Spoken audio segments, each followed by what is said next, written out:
J'aime bien écouter un truc où je me dis ah, t'es le meilleur, tu vois, ce genre de morceau où t'arrives comme ça devant les gens et tu te dis yeah, alors que c'est pas du tout ça l'ambiance.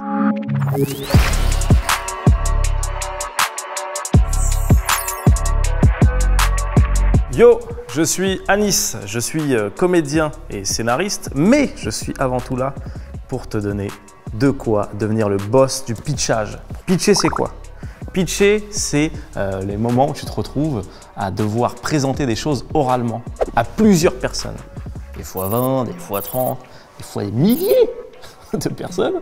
Du coup, je vais te donner de quoi réussir tout ça en 8 étapes pour que tu deviennes le boss du pitchage of the world. Ne pas hésiter à s'en contrecarrer un peu, à être désinvolte. Voilà, c'est ce qu'il y avait écrit sur mes bulletins à l'école. Du coup, c'était un défaut, mais c'est devenu une qualité après. Parce qu'en fait, quand tu arrives dans la société, tu te rends compte que tout se dramatise en fait. C'est très important, mais si on rate ça, c'est la fin du monde. Alors qu'en fait, non. Non, c'est pas ça la fin du monde. La fin du monde, c'est pas quand tu rates un truc que tu dois pitcher devant les gens. Donc, faut pas hésiter à avoir ce petit recul qui te permet de pouvoir t'adapter, être le plus efficace et réussir à pitcher des trucs. Parce que c'est de ça qu'on parle. Quand je parle de presse, je parle d'éléments extérieurs. Des fois, on a besoin d'un diaporama, je sais pas, d'un tableau, de projeter des choses, de montrer des images. Et du coup, ça dépend plus de nous.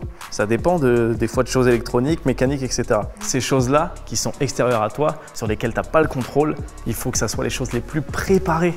Parce que tu as déjà beaucoup de choses à faire avec toi-même, avec ce que tu as à dire et avec ce que tu dégages, etc. D'ailleurs, via Skilléos, que tu peux retrouver sur Campus Service de BNP Paribas, tu as plein de formations en ligne qui permettent de t'aider dans les présentations visuelles, qui permettent de t'aider dans le storytelling, etc. Donc n'hésite pas, le lien est dans la bio, tu vas voir. Ne pas hésiter à faire cet exercice de pitch avec tes proches, avec ta famille, tes amis, etc. Parce que c'est une zone de confort, tu les connais. J'ai un pote qui fait du stand-up et en fait, lui, j'ai remarqué des fois, il teste les choses sur nous, tu vois. Et il dit des trucs et tout, on rigole. Et après, quand je vais voir son spectacle, il balance ça devant les gens. Et je me dis, mais c'est nous qui l'avons aidé à trouver ça là. Ça te permet, toi, d'imprégner la chose, ton chemin et le moment où tu le fais, du coup, t'es pas en terre inconnue, tu vois. Tu sais où tu vas, tu sais que voilà, cette phrase, elle arrive après celle-là, tu sais que ce mot-là, t'aimes bien le dire. En fait, toutes ces choses-là à gagner, et elles vont t'aider à pouvoir être le plus à l'aise. Et c'est ce qui est le plus important quand on veut pitcher des choses. Quand je dis se défouler avant, c'est tout ce qui permet de se préparer physiquement. Il y a des gens, ils aiment faire du sport, ils aiment faire des pompes, ils aiment courir et ça leur fait du bien un peu d'extérioriser le plus de choses possibles via l'activité physique. Moi, ce que j'aime bien faire, c'est lire parce que je lis à voix haute, c'est ça que j'ai pas dit. Lire à voix haute, ça travaille l'articulation et ça fait travailler le muscle qu'est les cordes vocales. Donc ça, c'est pas négligeable et ça, c'est facile à faire. Vous pouvez pas me dire non, je suis incapable de lire à voix haute. Si, tu peux, mec. Tu peux, ok? Donc fais-le. Autre exemple, écouter de la musique. Il y a des gens à qui ça fait du bien d'écouter des trucs qui relaxent pour pouvoir se retrouver dans leur monde. Et il y a aussi l'inverse, des gens qui aiment écouter des trucs qui défoulent. Moi, je suis un peu comme ça. J'aime bien écouter un truc où je me dis ah, ouais, t'es le meilleur. Tu vois, ce genre de morceau où tu arrives comme ça devant les gens et tu te dis yeah, alors que c'est pas du tout ça l'ambiance. Personne n'est en mode yeah, mais au moins toi dans ta tête tu l'es. Et il y a peut-être d'autres choses que je connais pas, mais en tout cas, trouvez une manière de vous défouler, de trouver votre concentration et d'être le plus prêt pour la situation qui arrive, qui est de pitcher devant des gens. C'est un truc que les gens font, c'est normal, c'est naturel. En fait, une erreur, c'est pas grave. C'est même des fois l'inverse. Les gens qui assument des erreurs et qui sont en mode « je me suis trompé », on se dit « waouh, ils sont cool ». C'est super accepté par la société. Donc, faut pas dramatiser le fait de faire une erreur et faut pas se concentrer dessus. Justement, faut pas hésiter à en rire, à aller de l'avant. C'est bizarre, mais c'est l'un des trucs qui fait gagner le plus de confiance en général. Quel que soit le défaut que tu as, les gens ne s'attendent pas à ce que tu sois parfait. Je sais qu'on a ce sentiment-là quand on monte devant plein de gens. Plus il y a de gens, plus on se dit que l'attente est au maximum, alors qu'en fait, non. C'est une idée commune de savoir que faire ça, c'est-à-dire pitcher des choses devant les gens, c'est pas facile. Donc la plupart des gens partent avec cette idée dans leur tête en disant « Ah, la personne qui est en face de moi, le mec ou la meuf qui est en face de moi, est en train de faire un truc pas facile. » Et ça fait qu'ils sont dans ton équipe, quoi qu'il arrive. Il faut en avoir conscience et il faut essayer de toujours garder cette empathie globale de groupe. Souvent, on se dit que plus on connaît un texte par cœur, mieux c'est. Donc en effet, c'est un point positif. Mais pourquoi c'est un point positif? Parce que l'idée de connaître un texte par cœur, c'est de pouvoir s'en détacher. C'est ça l'avantage. c'est non pas de le réciter.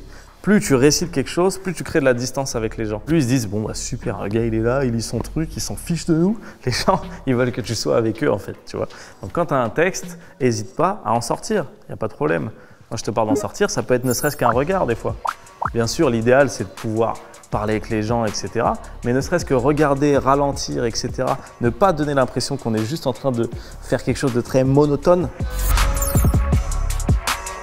Quand on est face à plusieurs personnes, plusieurs yeux, tout ce qu'on fait est amplifié. Quand quelqu'un est en train de faire ça devant 1000 personnes, tout le monde fait attention à ce petit mouvement. Du coup, il faut en avoir conscience, c'est tout. Il faut juste le savoir. Ça veut dire se rendre compte que ton corps dégage des choses, donc pas hésiter à avoir une pose dans laquelle tu es à l'aise, tu vois. Si c'est être assis, sois assis. Si c'est debout, sois debout. Si c'est avoir la main comme ça, sois comme ça. Voilà, n'hésite pas à toi savoir les positions dans lesquelles tu es à l'aise et conscientiser un peu tout ce que tu fais. Vous voyez, là, je parle beaucoup avec mes mains. Je m'en étais pas rendu compte, mais je crois que ça m'aide en fait.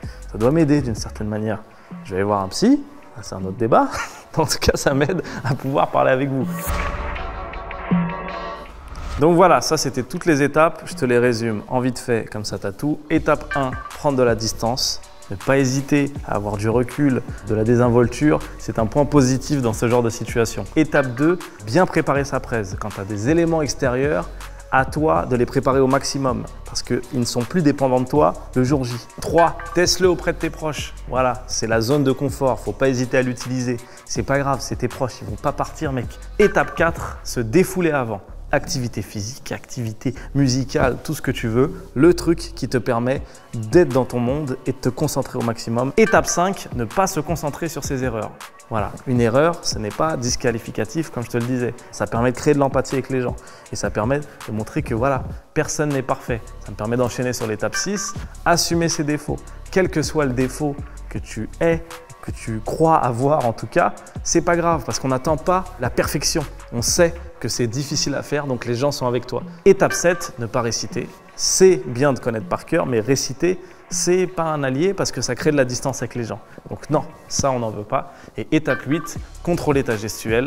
Donc voilà, avoir conscience que ton corps est extrêmement visible par plein de personnes, c'est pas grave, mais il faut juste trouver les endroits où on est à l'aise. Hey, t'as tout ce qu'il faut là, à ce que je sache, pour être le boss of the pitchage. Chaque fois que tu pitcheras devant des gens, je serai assis au 3e rang et je te regarderai genre. Quand je l'ai connu, il était comme ça.